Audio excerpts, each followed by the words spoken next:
रूपमा स्वागत गर्ने हैसियतमा यहाँ उभिएको हुँ। मलाई एउटा हाम्रो वैदिक वाङ्मयबाट निश्चित भएको यो छन्दको जो संसारका कुनै भाषाले पनि यति ठुलो एउटा उपलब्धि प्राप्ति गर्न सकेको छैन र त्यही संस्कृत छन्द संस्कृत भाषाको सन्तान भाषाको रूपमा रहेको हाम्रो नेपाली भाषामा ती छन्दहरूको अत्याधिक प्रयोग भएको छ र जो हाम्रो साहित्य संसारको सामु हामीले कति यसलाई प्रसारित गर्न सक्यौँ होला, तर जति गर्न सक्यौँ हाम्रो बुताले जे जति दियो तर विश्वको सामु आफ्नो त्यो हैसियतका साथ उभिएको छ। त्यसको वैशाखी भनेको त्यसको कारण भनेको यो वार्णिक छन्द आफैमा यति एउटा महत्त्वपूर्ण कुरो रहेछ। हिजो श्रुतिका आधारमा स्मृति गर्नुपर्ने अवस्थामा पनि यसैले सारा हाम्रो वाङ्मयलाई जोगाएको थियो र जब जब लेख्य परम्परा सुरु हो तब पनि हाम्रो पूर्वीय परम्पराले यो संस्कृत छन्दलाई, संस्कृतमा भएको वार्णिक छन्दलाई लगायत अन्य छन्दहरूलाई पनि जोगाएर हाम्रा सामु कोसेलीको रूपमा रह्यो र यो केही कमजोर अवस्थामा पुगिरहेको बेलामा हाम्रा विशिष्ट साधक प्रोफेसर डाक्टर रामप्रसाद गेवाली र मेरा अर्का प्रिय मित्र प्रोफेसर देवी नेपालजीको संयुक्त पहलमा यो छन्द प्रशिक्षण अभियान सुरु भयो। 54-55 सालतिरदेखि उहाँहरूले यो अभियान सुरु गर्नुभयो। सिङ्गो नेपाली भाषालाई, सिङ्गै नेपाली साहित्यलाई अत्यन्त ठुलो गुण लगाउनु भयो र त्यस पछाडि त्यही बेलाबाट सुरु गरेको काव्य जागरण अभियानले एउटा स्वरूप ग्रहण गर्दै गर्दै आइरहेको बेलामा यो छन्द तरङ्गको प्रारम्भ गर्नुभयो। म असाध्यै प्रभावित भएँ, द्रवीभूत भएँ। यो नगरी नहुने काम थियो। कसैले न कसैले यसको जिम्मेवारी उठाउनु पर्दथ्यो। यो हाम्रो अस्मितालाई माथि लाने कुरा, भाषासँग, संस्कृतिसँग देशका धेरै कुराहरू जोडिएका हुन्छन्। त्यो बारेमा मैले लामो चर्चा गर्न यहाँ उभिएकै होइन। म किन त्यसरी प्रभावित भएर यो छन्द तरङ्गको सुरुकै अब त्यो कार्यक्रममा मेरो मातृस्मृतिमा हरेक वर्ष श्राद्ध गर्दाखेरि 1.5 लाख कति सकिन्छ आफ्नो क्षमताले दान गर्ने प्रथा मैले बसाएको थिएँ धेरै वर्ष अगाडिदेखि। त्यो वर्षको चाहिँ यो सत्कर्ममा अर्पण गर्नु उचित हुन्छ भनेर मैले यो कोषको सुरुवात गर्ने काममा उहाँहरूलाई प्रेरणा गरेँ। त्यो अवसर मलाई प्राप्त भयो र त्यसै त्यो कोषको वृद्धिले आज लगभग 10 लाख रुपियाँ पुगिसकेको छ भन्ने सुन्दछु। म आयोजक साथीहरूले त्यो बारेमा विशेष चर्चा गर्नुहुने नै छ।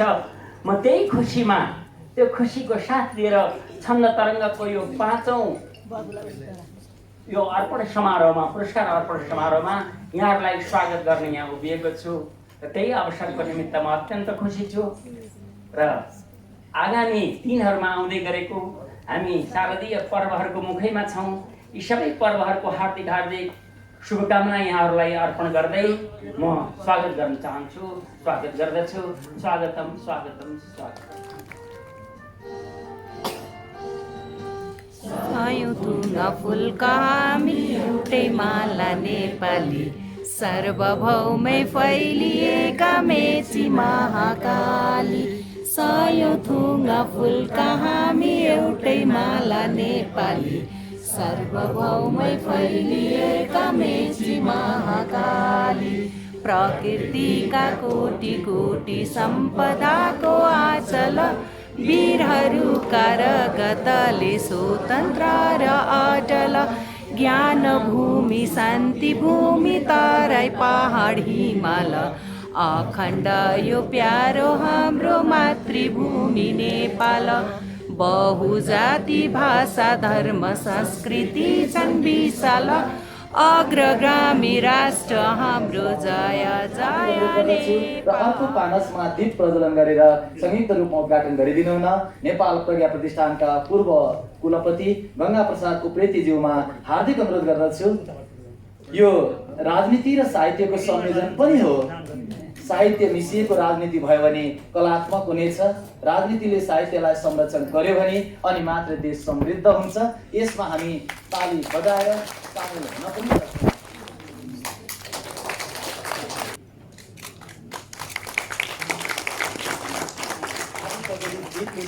हलको अँध्यारोलाई केही क्षण मात्रै नष्ट गर्ला, तर यहाँहरूको संयुक्त मिलनबाट प्रज्वलन गरिएको देशको दीपले देशको अन्धकारलाई सधैँ सधैँ नष्ट गरोस्। यहाँहरूलाई हार्दिक शुभकामना पनि छ।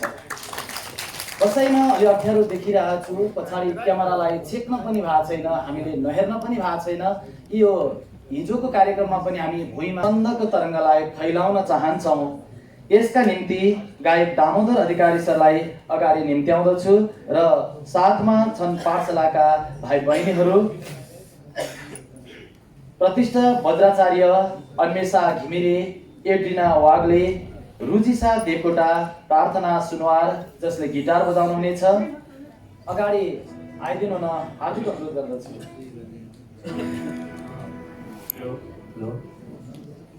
हेलो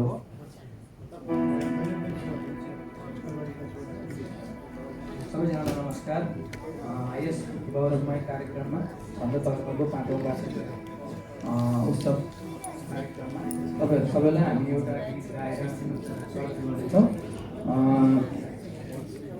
छन्द तरङ्ग गान्छ डाक्टर रामप्रसाद गेवाली, डाक्टर देवी नेपाल द्वयले लेख्नुभएको गीत छ। यसमा सङ्गीत मेरो आफ्नै रहेको छ। गीत हामी प्रस्तुत गर्नेछौँ। गीत यस प्रकार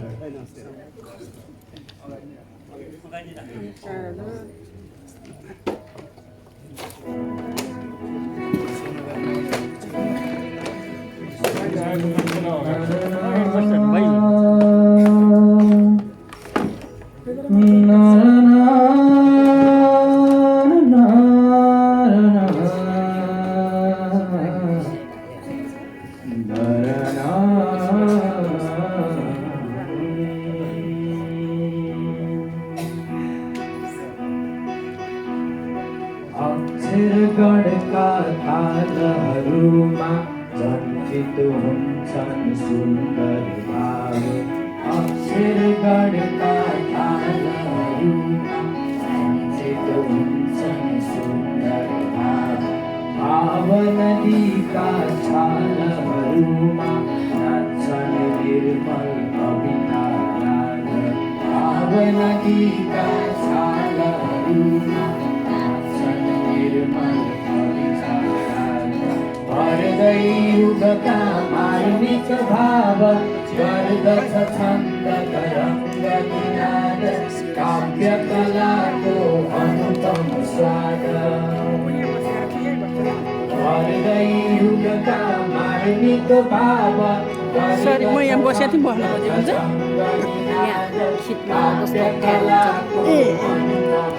म अप्ठ्यारो पार्दिनँ है।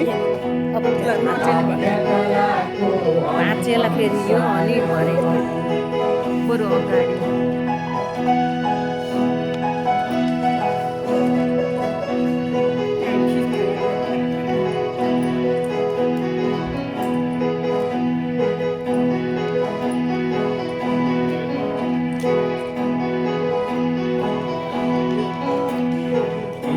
धनुषका रङ्गहरू झै मानिसका छन् भिन्न स्वभाव। इन्द्रधनुषका रङ्गहरू झै मानिसका छन् भिन्न स्वभाव। हातहरूका स्वादहरू झै अनुभूतिका नवरसदान। स्वादहरू झै अनुभूतिका नवरसदान। कवितालाई कविता पार्ने गर्दै दृढ सङ्कल्प विराट। काव्य कलाको अनुपम स्वाद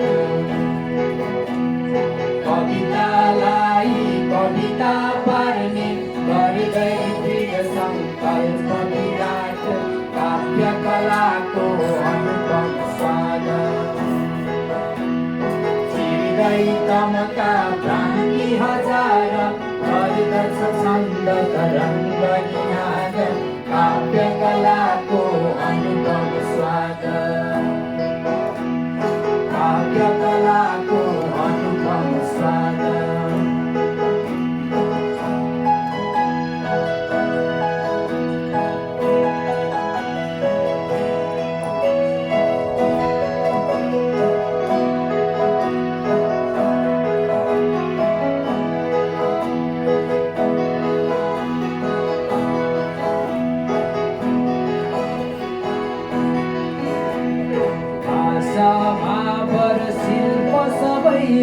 मानक पार्दै छन्द समान भाषा भाव र शिल्प सबैमा मानक पार्दै छन्द समान पुर्खाका अवदानहरूमा आउँदै जीवन चिन्तन भाव पुर्खाका अवदानहरूमा आउँदै जीवन चिन्तन भाव निर्गत छर्दै छन्दहरूमा स्तरीयताको क्रान्ति चिराग काव्य कलाको अनुपम स्वाद निर्गत छर्दै छन्दहरूमा स्तरीयताको क्रान्ति चिराग काव्य कलाको अनुपम स्वाद हार्दिक भन्दै साधक माझ गर्दछ छन्द तरङ्ग निनाद काव्य कलाको अनुपम स्वाद काव्य कलाको अनुपम स्वाद अक्षर गणका तालहरूमा झन्कित हुन्छ सुन्दर भाव भावनदीका छालहरूमा नाच्छन् निर्मल कविता युगका मार्मिक भाव गर्दछ छन्द तरङ्ग निनाद काव्य कलाको अनुपम स्वाद युगका मार्मिक भाव गर्दछ छन्द तरङ्ग निनाद काव्य कलाको अनुपम स्वाद काव्य कलाको अनुपम स्वाद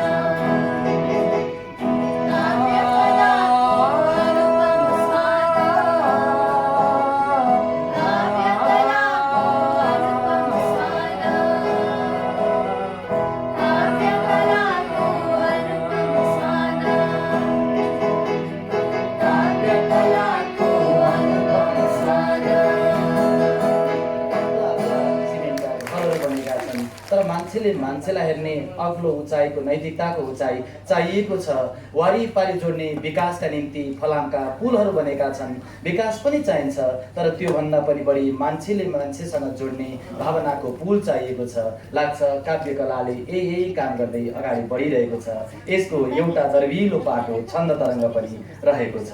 उहाँहरूलाई धन्यवाद दिँदै अब पुरस्कारको मेलो प्रवेश गर्न चाहन्छु। हामीसँग आज विशिष्ट छन्द साधना पुरस्कार 2080 र छन्द साधना युवा प्रतिभा पुरस्कार 2080 अर्पण समारोह पनि छ र यसको बारेमा केही कुरा राखिदिनु हुन र छन्द तरङ्गको संस्थागत चिनारी सहित आजको कार्यक्रमको औचित्य पुष्टि पारिदिनु हुन छन्द तरङ्गका संस्थापक संयोजक प्राध्यापक डाक्टर देवी नेपालज्यूमा हार्दिक अनुरोध गर्दछु। यो मैले अगाडि नै जानकारी यहाँहरूलाई गराउनुपर्छ। वरिष्ठ कवि भुवनहरि सिग्देलज्यूको साँखै जाउँको उकालो कृतिको लोकार्पण कार्यक्रम पनि यही कार्यक्रमभन्दा तत्कालै पछाडि रहेको छ। अघिल्लो चरणमा हामी उहाँहरूलाई छन्द साधना पुरस्कारबाट सम्मानित गरिरहेका छौँ। त्यसैले छन्द तरङ्गका तर्फबाट, हाम्रा तर्फबाट, भुवनहरि सिग्देलज्यूका तर्फबाट अथवा हामी जो साहित्यिक अभियानमा जोडिएका छौँ सबैका तर्फबाट उपस्थित हुनुहुने सम्पूर्ण महानुभावहरूलाई छन्द तरङ्गका संयोजक हामी दुईजना डाक्टर रामप्रसाद गेवाली र म दुवैका तर्फबाट र हाम्रो अभियानका सदस्यहरू हुनुहुन्छ उहाँहरू सबैका तर्फबाट म हार्दिक स्वागत गर्दछु। आज हामीले यहाँ दुईजना व्यक्तित्वबाट दुईटा पानसमा बत्ती बालेर कार्यक्रमको समुद्घाटन गरेका छौँ। हामी अत्यन्तै सचेत छौँ यस सन्दर्भमा। कतिपय व्यक्तित्वहरूले भन्ने गर्नुहुन्छ, तपाईँहरू साहित्यिक अभियानमा लागेका मान्छेहरू राजनीतिक व्यक्तित्वहरूलाई प्रमुख अतिथि बनाउनुहुन्छ, कहिले भन्नुहुन्छ कहिले तपाईँहरू साहित्यिक क्षेत्रका मात्रै व्यक्तिहरू ल्याउनुहुन्छ, राजनीति गर्नेहरूले चाहिँ नसुन्ने तपाईँहरूको कुरा। राजनीति गर्ने जति जम्मै गएर सदनभित्र बस्ने, आफू आफू कुरा गर्ने, कविता लेख्ने जति एक ठाउँमा भेला हुने, आफू आफू कुरा गर्ने, दोहोरो मिलन कहिले हुन्छ त? यस्ता कुरा गर्नुहुन्छ। हामीले त्यही प्रयास गरेका हौँ आज। त्यसैले हाम्रा कुरा सदनमा गएर पनि भनिनुपर्छ भनेर साहित्यको क्षेत्रको सर्वोच्च धरोहर रहेको प्रज्ञा प्रतिष्ठानका पूर्व कुलपतिज्यू र नेपाल को सम्माननीय पदहरूको एक सम्माननीय सभामुखज्यू दुईजनालाई ल्याएर भाषा साहित्यको संयोजन गर्ने प्रयत्न हामीले गरेका हौँ। त्यसमा पनि सम्माननीय देवराज घिमिरेज्यू, जो नितान्त राजनीतिक व्यक्तित्व मात्रै होइन, किनभने म उहाँलाई धेरै समय अगाडिदेखि चिन्दछु। यहाँहरूले थाहा पाउनु भएको छ 2075 सालमा हिमवत खण्ड कला साहित्य सम्मेलन भनेर एउटा बृहत सम्मेलन भएको थियो, जहाँ 13वटा देशका 55 जना साहित्यकारहरू, नेपाली भाषा साहित्यका सेवकहरू काठमाडौँमा भेला हुनुभएको थियो। मदन भण्डारी कला साहित्य प्रतिष्ठानले त्यो कार्यक्रम गरेको थियो। त्यसको संयोजक हुनुहुन्थ्यो प्राध्यापक राजेन्द्र सुवेदी र त्यसको सदस्य सचिवको जिम्मेवारी मैले लिएको थिएँ। त्यो बेलामा मदन भण्डारी फाउन्डेसनबाट त्यो कार्यक्रमको सिङ्गो संयोजनको जिम्मा सम्माननीय देवराज घिमिरेलाई दिइएको थियो। त्यो बेलामा मैले उहाँको भाषा साहित्यप्रतिको समर्पण, लगाव अनि निष्ठा यी कुराहरूलाई अत्यन्तै नजिकबाट बुझ्ने मौका पाएँ। त्यो कार्यक्रम गर्ने सन्दर्भमा हामी विभिन्न क्षेत्रमा कार्यक्रम सफलताका लागि हामी सहयोग माग्न गइरहेका थियौँ। एउटा सन्दर्भ मैले यहाँ सुनाउनुपर्छ यहाँहरूलाई। संस्कृति सचिव हुनुहुन्थ्यो त्यतिखेर कृष्ण देवकोटा, उहाँसँग हामी गएका थियौँ। राजेन्द्र सुवेदी सर, म अनि तत्कालीन हामीलाई संयोजन गरिराख्नुभएका आदरणीय देवराज घिमिरेज्यू, हामीले उहाँलाई केही रकम हामीलाई यो कार्यक्रम गर्नका लागि सहयोग गर्नु पर्यो भन्ने बित्तिकै उहाँले के भन्नुभयो भने, देवराज घिमिरे आउनुभएको छ यहाँ, मानिलिउँ मैले 10 लाख रुपियाँ सहयोग गरेँ, तपाईँहरूले कार्यक्रम गर्दै गर्दै जाँदा अन्तिममा 200 रुपियाँ बच्यो भने देवराजजी त्यो 200 लिएर यहीँ आउनुहुन्छ र सचिवज्यू 200 बच्यो के गरौँ भन्नुहुन्छ। त्यतिको इमान्दार मान्छे तपाईँले लिएर आउनु भएको छ भने तपाईँहरूलाई के को चिन्ता, हामी सहयोग गरिहाल्छौँ नि। उहाँले त्यसो भन्नुभएको थियो। त्यो निष्ठा म सम्झिँदैछु आज। त्यसैले भाषा साहित्यप्रतिको उहाँको समर्पण। छन्द कविता बजिरहेको थियो अनि के रहेछ, कार्यक्रम त राजनीतिक कार्यक्रम छ, छन्द कविता बज्दैछ, पञ्चचामर छन्दमा छ। अनि मैले एकछिन गाडी रोकेँ, हामी परिवारै सबै थियौँ, गाडी रोकेँ, सुन्दाखेरि पञ्चचामर छन्दमा देवराज घिमिरे बजिरहेको थियो। मलाई खुसी लाग्यो, कम्तीमा राजनीतिक कर्मीहरूले खालि त्यो गीत सङ्गीतलाई मात्रै प्रचार सामग्री नबनाएर छन्द कवितालाई पनि बनाउन थाल्नु भएको छ। मलाई त्यो खुसी लाग्यो। कसले लेख्यो, कसले गायो मैले खोज्न थालिनँ, मलाई त छन्द भए पुग्यो, म खुसी भएर फर्केँ। त्यसैले सम्माननीय देवराज घिमिरेज्यूको यो आगमन आज विशेष छ भन्ने कुरा मलाई लाग्छ। यहाँहरूले यो कुरा उहाँको भाषा साहित्यप्रतिको समर्पणका बारेमा पनि थाहा पाउनुपर्छ भनेर यति कुरा मैले राखेँ। विशिष्ट अतिथिज्यूको बारेमा मैले केही भनिरहनु पर्दैन। नेपाल प्रज्ञा प्रतिष्ठानमा 12 वर्ष नेतृत्व गरेर अगाडि उपकुलपतिज्यू 4 वर्ष, त्यस पछाडि 8 वर्ष कुलपतिज्यू भएर उहाँले गरेका कामहरू हामी सबैले देखिरहेकै छौँ। आज दुईटा ध्रुव, एउटा राजनीति, तर नितान्त राजनीति मात्रै होइन, राजनीतिसँग मिसिएको भाषा साहित्यको प्रेम। त्यसमा पनि नेपालको संविधान अनुसार दुईजना व्यक्ति अथवा दुईटा ध्रुव, एउटा राष्ट्रपति अर्को सभामुख, यी दुईजना प्रक्रियामा राजनीतिक रूपमा गए पनि साझा व्यक्तित्वको रूपमा लिने गरिन्छ। त्यसैले आज हामी यहाँ साझा साहित्यकारहरू, सम्पूर्ण विचारधारा, कोही न कोही आफ्ना आफ्ना विचार त हुन्छन् नै, सम्पूर्ण क्षेत्रका साहित्यकारहरू यहाँ उपस्थित छौँ। त्यसैले साझा व्यक्तित्व सम्माननीय देवराज घिमिरेलाई आज हामीले प्रमुख अतिथिका रूपमा यहाँ ल्याएका हौँ। मलाई लाग्छ यस्तै अत्यन्तै निष्ठा भएका व्यक्तिहरू हामीले अगाडिका कार्यक्रमहरूमा सुभाष नेमाङलाई पनि ल्याउने गरेका थियौँ। उहाँले कार्यक्रममा सहभागी भएर गइसकेपछि सदनमा साहित्यकारहरू त यसो भन्दा रहेछन् है, हामीले विचार गर्नुपर्ने रहेछ भनेर पटक पटक बोलेको मैले सुनेको छु। त्यसैले सदनमा हाम्रा कुराहरू पनि पुगुन्, स्रष्टाहरू देश दुखेकामा चिन्तित भइरहेका कुराहरू सदनमा पुगुन् भनेर पनि सदनकै प्रमुख व्यक्तित्वलाई हामीले प्रमुख अतिथिका रूपमा ल्याएका हौँ। त्यसैले हामीले सचेत रूपमा नै ल्याएका हौँ भन्ने कुरा म यहाँहरू प्रति अवगत गराउँछु। सँगसँगै आज हामी छन्द तरङ्गको वार्षिकोत्सव कार्यक्रममा छौँ। मैले पटक पटक हरेक वर्ष यस सन्दर्भमा भन्ने गरेको छु, नेपाली भाषा साहित्य मात्रै अहिले यस्तो जिम्मेवार क्षेत्र बनेको छ जसले पिङ्गल छन्दलाई बचाइरहेको छ। पिङ्गल छन्दको युगौँ युग बचाउने काम अब नेपाली भाषा साहित्यले जिम्मा लिएको छ। किनभने पहिला हिन्दीमा पनि पिङ्गल छन्दमा कविताहरू लेखिए, तर सन् 1929 को प्रिय प्रवास महाकाव्य हरिऔधको अयोध्या प्रसाद सिंह हरिऔधको महाकाव्य त्यो 1929 देखि यता वार्णिक छन्द हिन्दी साहित्यबाट पनि हराउँदै गएको छ। त्यसै गरेर अवधिमा मैथिलीमा भोजपुरीमा पनि लेखिए। नेपाल भाषामा त नेपालीभन्दा अगाडि लेखियो, 17औं शताब्दीमा छन्दमा कविता लेखिएको छ नेपाल भाषामा। यी सबै कुरा हुँदै पनि अहिले आएर 400 भन्दा बढी छन्दहरूलाई नेपाली साहित्यमा प्रयोग गरेर नेपाली भाषा साहित्यले नयाँ कीर्तिमान कायम गरिरहेको छ। दिन प्रतिदिन यसले उत्तरोत्तर गति लिइरहेको छ। अहिले छन्द कविता विश्वव्यापी बनेको छ।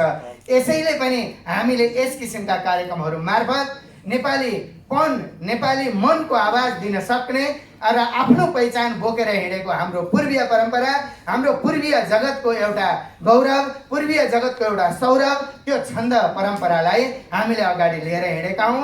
र सँगसँगै कवित्व हुनुपर्छ भनेर हामीले काव्य जागरण अभियान सुरु गरेका हौँ।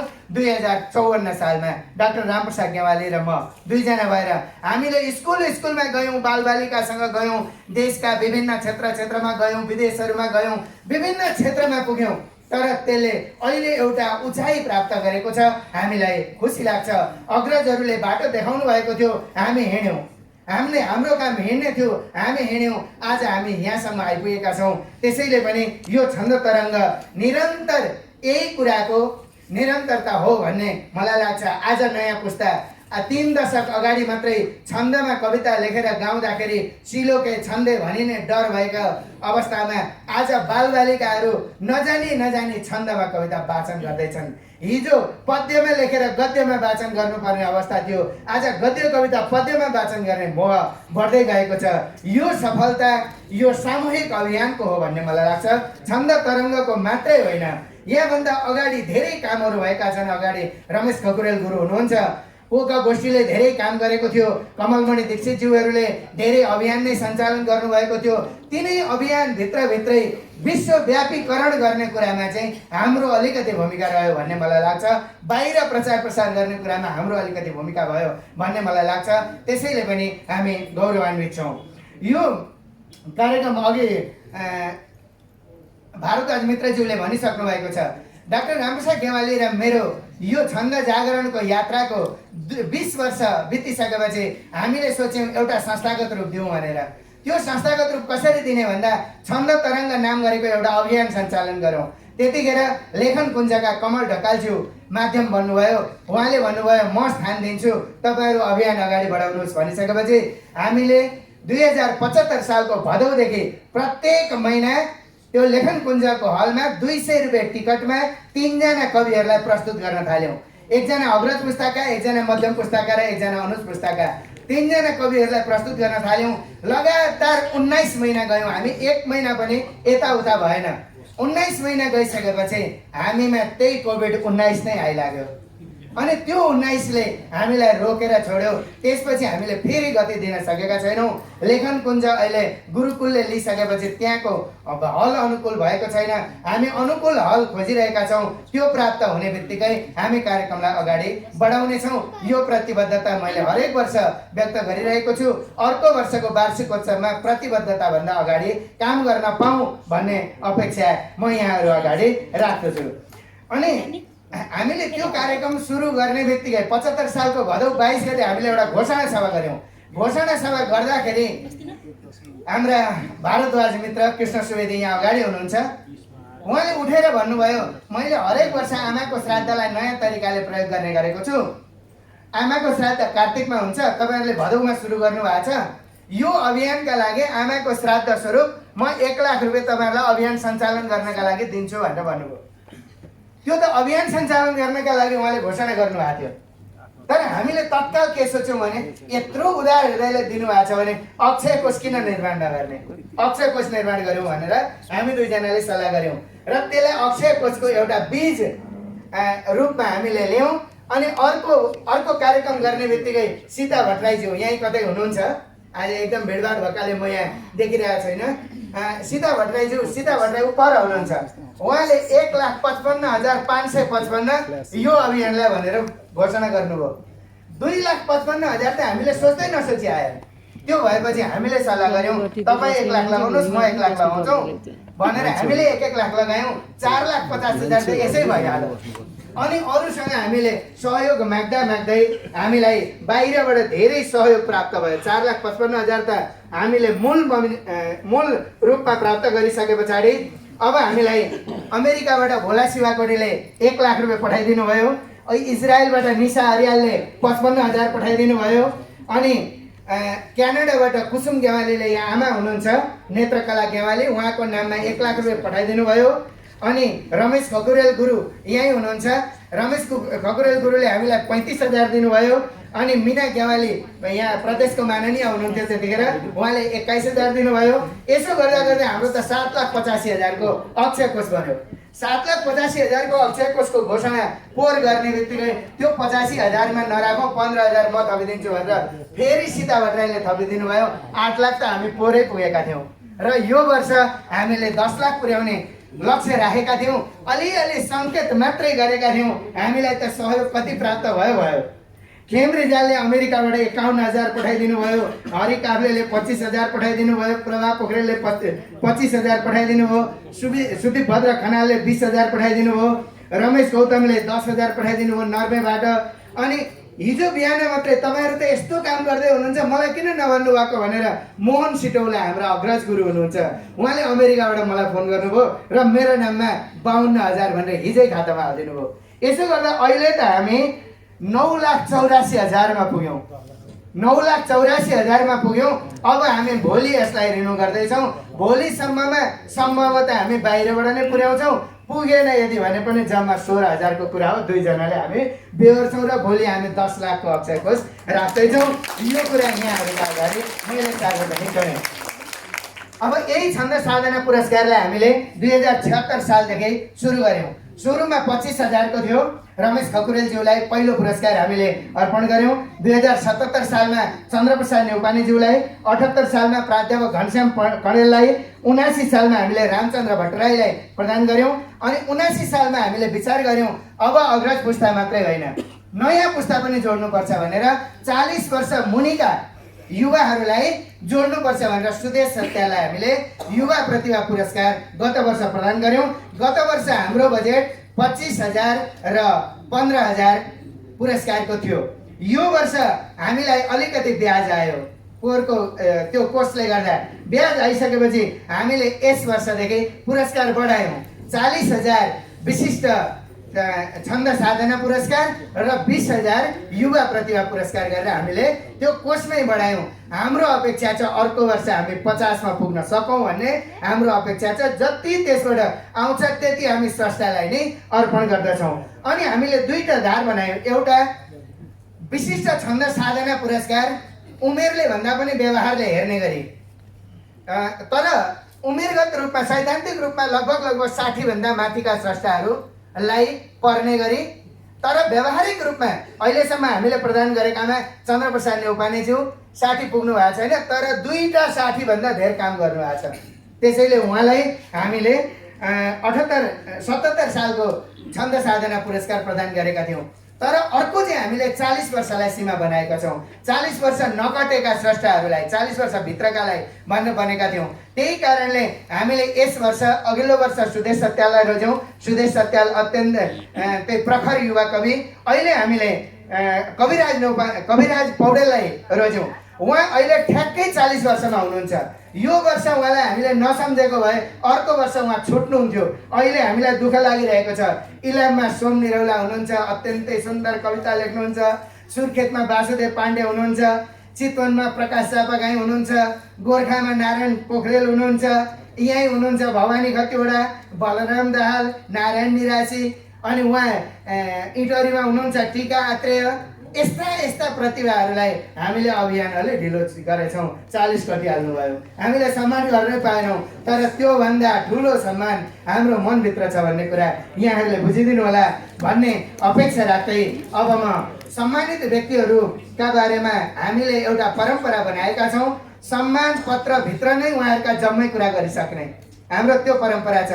विशिष्ट छन्द साधना पुरस्कार हामी कवितामा प्रदान गर्दछौँ। हामीले सकेसम्म भुवनहरि सिग्देलज्यूका 37वटा कृति त्यहाँभित्र समेट्ने प्रयास गरेका छौँ भने कविराज पौडेलले 5वटा कृति नेपाली भाषा साहित्यलाई दिनुभएको छ, कविता र खण्डकाव्य। र उहाँ अहिलेको पुस्तामा अङ्ग्रेजी छन्द र पिङ्गल छन्दलाई तुलना गरेर काव्यशास्त्र, त्यो छन्दशास्त्र, मानव छन्दशास्त्र लेखिराख्नु भएको छ। त्यस्तो व्यक्ति रूपन्देहीमा बसेर छन्दवादी समाज नेपाल जस्तो संस्था स्थापना गरेर काम गरिराख्नुभएका व्यक्तित्व हुनुहुन्छ उहाँहरूलाई हामीले सम्मान आज प्रदान गर्न पाउँदा खुसी व्यक्त गर्दछु। र पछिल्लो कविराजजीको सम्मान पत्र उद्घोषकज्यूले आफै पढ्नुहुनेछ। अघिल्लो विशिष्ट छन्द साधना पुरस्कार प्रदान गरिएको कवि भुवनहरि सिग्देलज्यूको सम्मान पत्र म वाचन गरेर क्रमशः यसलाई सम्मानमा रूपान्तरण गर्ने गरी म मेरो भनाइलाई अब सम्मान पत्र वाचनतिर रूपान्तरण गराउँदैछु। अभियानका लागि छन्द तरङ्ग काठमाडौँ नेपाल विशिष्ट छन्द साधना पुरस्कार 2080। नेपाली छन्द कविताका अथक साधक, छन्द कविताका कुशल शिल्पकार, विषय भाव र शिल्पका त्रिवेणी, नयाँ पुस्ताका उत्प्रेरक, फुटकर कवितादेखि महाकाव्यसम्मका विशिष्ट स्रष्टा एवं बहुविधाका ज्ञाता वरिष्ठ कवि भुवनहरि सिग्देल 2007 जेठ 5 ज्यूलाई छन्द तरङ्गको 5औं वार्षिकोत्सवका अवसरमा सगौरव प्रदान गरिएको नगद रु 40,000 सहितको विशिष्ट छन्द साधना पुरस्कार 2080 का साथमा प्रस्तुत शब्दोपहार। सिर्जनाका महासिन्धु काव्यका शब्द सारथी, अनेकौं छन्दका ज्ञाता, भावनाका महारथी, दहचोक चुमी आयो बन्यौ रत्न स्वदेशका, नन्दलाल मीना साँच्चै धन्य हुन् यस देशका। उम्रियो सिर्जना बीज त्यो चन्द्रगिरी काखमा, आधा शतक नै लाग्यो काव्य फुल्न र फल्नमा। हरिया वन पाखाले सिकाए लयको गति, छन् धन्य त्यो नाग ढुङ्गाले दियो सङ्घर्ष औषधि। आधा शतकको यात्रा बन्दा अन्तर्य साधना, नदी समान बग्दैछ कविको काव्य सिर्जना। देवकी सहयात्री हुन् साथै किशोर भूषण, कञ्चना तिनका स्नेह बनेछन् भाव दर्पण। आर्तनाद गरी खाते डल्ले आए समीपमा, धरणीधरले सोधे मेनुका खै त काव्यमा।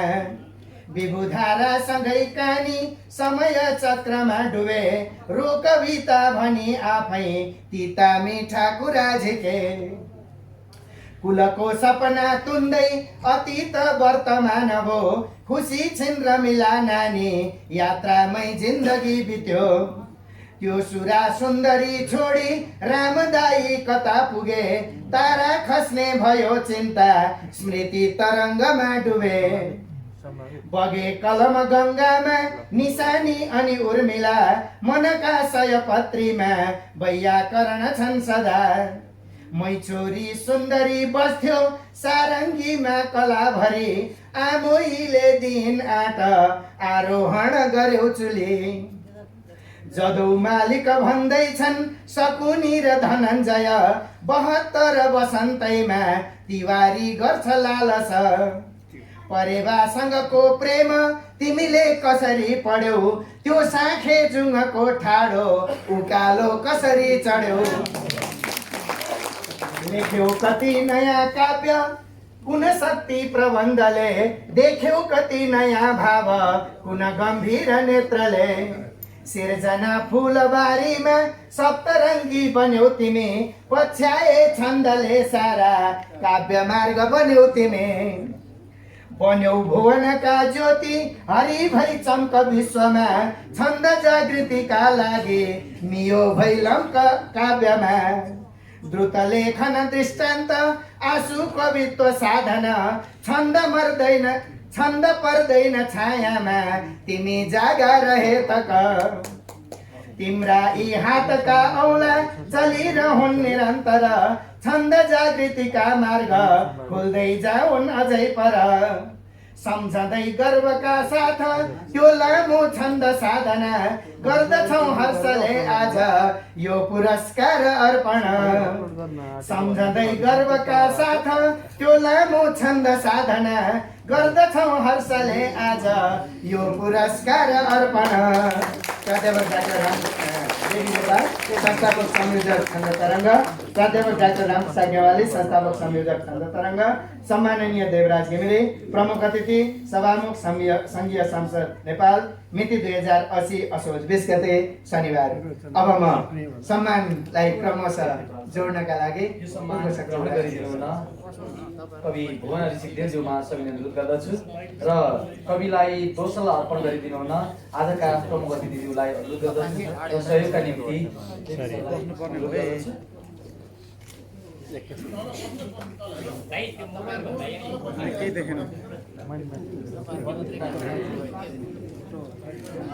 गाह्रो छ यो पत्रकारलाई नि गाह्रो छ न्युज लेख्नै पर्यो फोटो यसै गरी कविलाई माला लगाई सम्मान गरिदिनु हुन आजका विशिष्ट अतिथि ज्यूमा सविनय अनुरोध गर्दछु। यसै गरी ढाका टोपी लगाइदिनु हुन आजका सभाध्यक्ष ज्यूमा अनुरोध गर्दछु।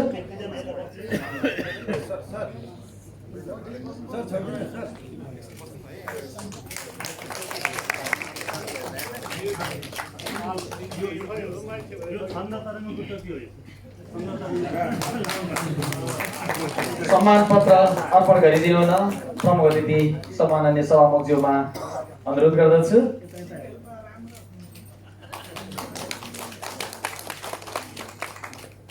मूल कुरो त छुटाउनै भएन, नेपाली थैलीमा नगद रु 40,000 राखेर अर्पण गरिदिनु हुन देवी नेपाल शर्मा हार्दिक अनुरोध गर्दछु। ताली अलिक जोरदार आउनु पर्यो। ताली बजाएर हामी सबैले उहाँहरूलाई ज्ञापन गरौँ। नेपाली मन छन्दका लहरमा स्वच्छन्द भई बग्दछ, नेपालीपन छन्दमा युग युगौँ सौन्दर्यमय बाँच्दछ, पुस्ता जाग्छ नयाँ नयाँ अब होइ हो छन्दको साधक, पारुन् यी कविराजका कलमले यात्रा सधैँ सार्थक। युवा कवि कविराज पौडेलज्यू टिकुलीगढ तिलोतमा रूपन्देही नेपालको प्रसिद्ध जिल्ला स्याङ्जाको रापाकोटमा पिता हिमलाल पौडेल र माता टुल्की कुमारी पौडेलका पुत्र रत्नका रूपमा 2040 भदौ 12 गते जन्मिएका तपाईँले विगत 2 दशकदेखि छन्द कविताको सिर्जनामा साधनारत रहेर रूपन्देहीमा छन्दवादी समाज नेपाल जस्तो औपचारिक संस्था नै स्थापना गरी नेपालको इतिहासमा नै पहिलो पटक छन्द कविताको उन्नयनका लागि संस्थागत योगदान दिँदै चित्र विचित्र 2062 र घाइते राष्ट्र 2070 जस्ता छन्दबद्ध कविता सङ्ग्रह तथा रूपसी 2063, कैदी 2065 र छायाछवि 2069 जस्ता छन्दबद्ध खण्डकाव्यका साथै सयौं फुटकर कविताका माध्यमबाट सशक्त सृजन क्षमता, युगीन यथार्थमूलक वैचारिक सम्प्रेषण, जीवन्त वाचन कला, छन्द सम्बद्ध राष्ट्रिय तथा अन्तर्राष्ट्रिय संगठन निर्माण, पिङ्गल छन्द र अङ्ग्रेजी छन्द विधान सम्बन्धी प्राज्ञिक अनुसन्धान र विभिन्न प्रशिक्षणका माध्यमबाट नयाँ पुस्तालाई छन्द कविता प्रति आकर्षित गर्ने कार्यमा अतुलनीय योगदान दिए बापत तपाईँलाई नगद रु 20,000 र प्रमाण पत्र सहितको छन्द साधना युवा प्रतिभा पुरस्कार 2080 प्रदान गरिएको छ। छन्द तरङ्ग तपाईँको उत्तरोत्तर प्रगति, अविच्छिन्न छन्द कविता यात्रा, अनुपम सृजनात्मक उपलब्धि प्रामाणिक छन्दशास्त्र लेखनमा सफलता र सुस्वास्थ्य सहितको सक्रियतापूर्ण दीर्घ जीवनको हार्दिक शुभकामना व्यक्त गर्दछ। प्राध्यापक डाक्टर देवी नेपाल, संस्थापक संयोजक छन्द तरङ्ग, प्राध्यापक डाक्टर रामप्रसाद गेवाली, संस्थापक संयोजक छन्द तरङ्ग, सम्माननीय देवराज घिमिरे प्रमुख अतिथि सभामुख, संघीय संसद नेपाल, मिति 2080 असोज 20 गते शनिबार। युवा कवि कविराज पौडेलज्यूलाई दोसल्ला ओढाइदिनु हुन प्रमुख अतिथिज्यूमा अनुरोध गर्दछु।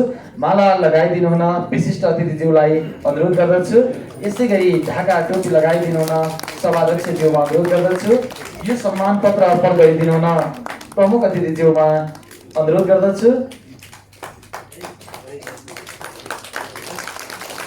साइडबाट लगाइदिनु पर्ने, साइडबाट र मूल कुरो नगद रु 20,000 सहितको थैली अर्पण गरिदिनु हुन देवी नेपाल शर्मा अनुरोध गर्दछु।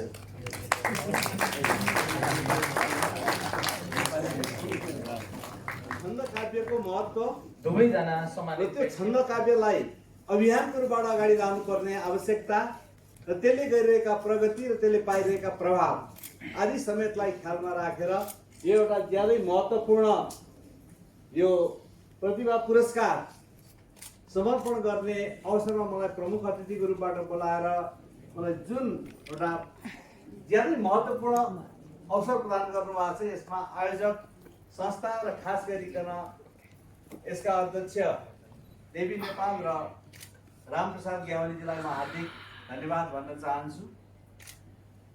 साहित्यको सीमा हुँदैन।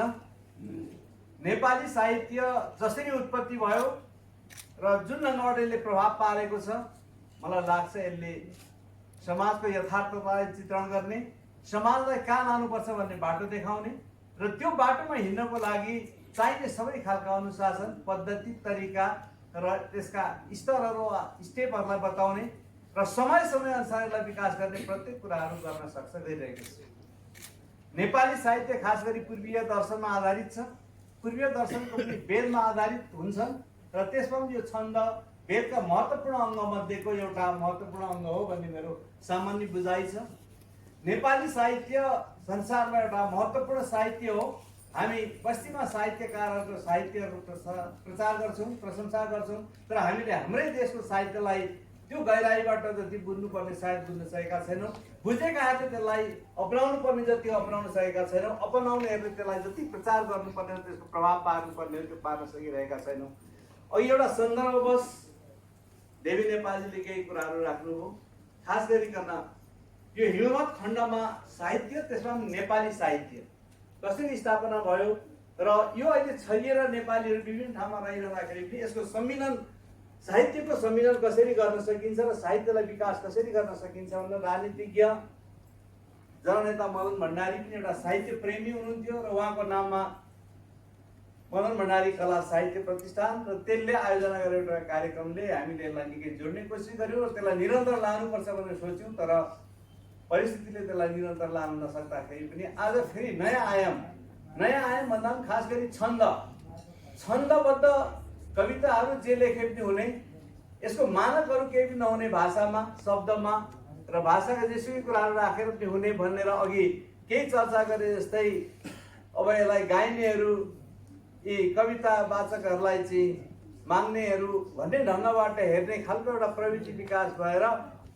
पद्यमा बढी जाने र पश्चिमा साहित्यमा बढी प्रभावित हुने एउटा परिस्थितिलाई चुनौती दिनको लागि वा यसको सच्चाइलाई बोध गराउनको लागि र छन्द कविताको महत्त्वलाई अगाडि लानको लागि जे अभियान खास गरी रामप्रसाद र देवीजीले सुरु गर्नुभएको छ, यो ज्यादै महत्त्वपूर्ण छ भन्ने मलाई लाग्छ।